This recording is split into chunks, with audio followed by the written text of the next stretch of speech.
These books are a great combination of books to have if you're someone that's just starting out sewing. This helps you understand fabrics and this helps you understand colors.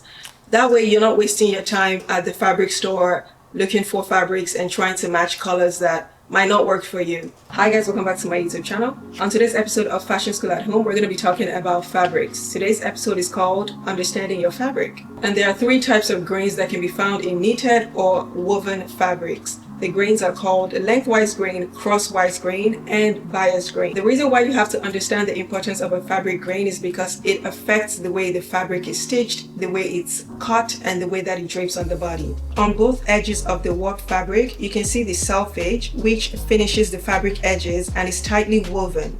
The warp yarn runs along the length of the fabric, and this is called a lengthwise grain.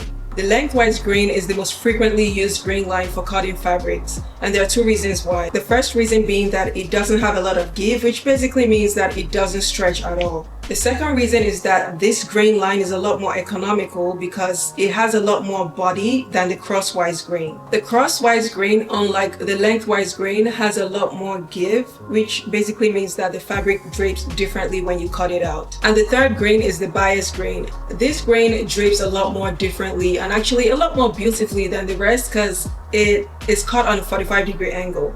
The bias grain is where the crosswise and the lengthwise meet. So that's a 45-degree angle. And because it's cut on a 45-degree angle, it makes it a lot more difficult to cut and stitch. And if you're gonna make a bias cut garment, make sure that it's on a lightweight sheer fabric. Because if you do it on a heavy fabric, the beauty isn't gonna come out as much as if you did it on a lightweight sheer fabric, like a chiffon fabric. For the lengthwise, you draw it alongside the center front and center back. The crosswise line is drawn at a 90-degree angle, and the bias grain line is drawn at a 45-degree angle. The reason I labeled it exactly like this is so that whenever I go to put my pattern onto my fabric, I place the pattern on the fabric exactly as it looks. So this is my tip for you if you're new at sewing. Make sure that you label your patterns like this, and also label your fabric exactly like this, so that you don't get confused when you're cutting your fabrics. When you eventually understand how the fabric grain works, you don't have to label it anymore. You just have to only label your patterns. Easiest way to identify a lengthwise grain is looking at the selfage. The measuring tape is placed on the lengthwise grain. So this is what that looks like. This is the lengthwise compared to the crosswise grain. The crosswise grain doesn't have that. The most popular type of fabric is usually the lengthwise is longer than the crosswise grain. But in a situation where you find that the crosswise and the lengthwise are the same length, what you want to do is find the part of the fabric that has that finishing. So as you can see on this fabric as well, there is that finishing here, and there's also the finishing on the other side. Compared to the crosswise grain, you see, it feels like there is a continuation on this side. It feels like something is supposed to continue on this side. However, this feels like the final point of the fabric. So when I first started learning how to sew, this was how I labeled my fabric: lengthwise grain, bias grain, and then crosswise grain. And this is exactly how I put the tapes on the fabric so that it shows me the direction that I need to place my pattern on. So the lengthwise grain is alongside or parallel to the selfage. The bias grain is the point where the crosswise grain and the lengthwise grain meet. It's usually at a 45-degree angle.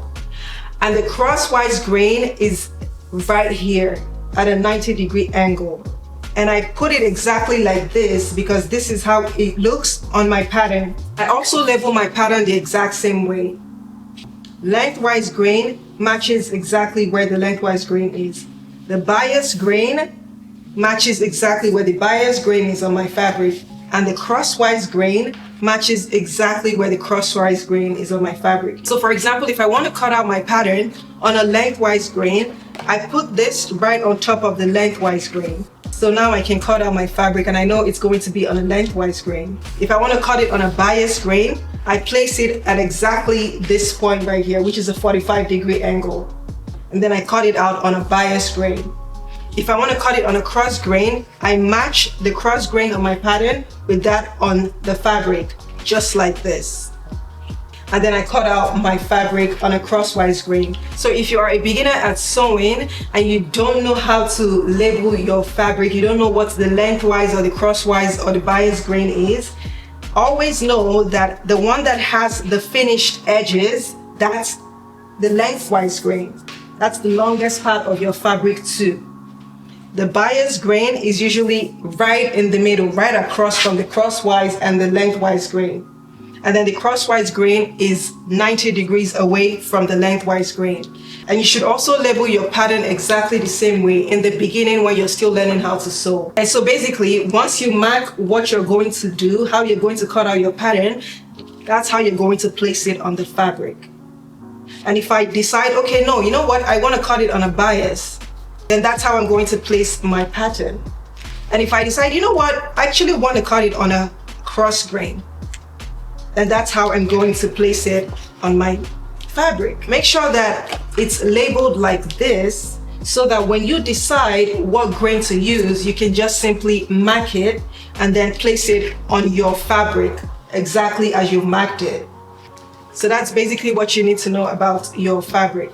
And these are the two books that I would recommend for your fabric shopping. This has all the colors that you need in case you're like confused about mixing and matching colors. And this has all the fabric textures that you might, if you want to get to know more about your fabric textures, this has everything in it. If you ever have a design in mind and you don't know what type of fabric works for that design, I would recommend that you get this book because every single type of fabric is in this book. Every type of yarn is in this book.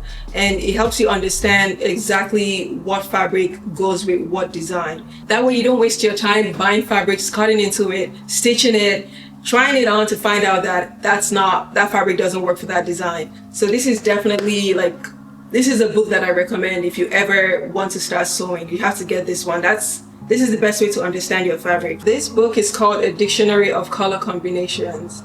If you're someone that struggles with figuring out what colors match, you should definitely get this book. It has a combination of 2 colors, 3 colors, 4 colors.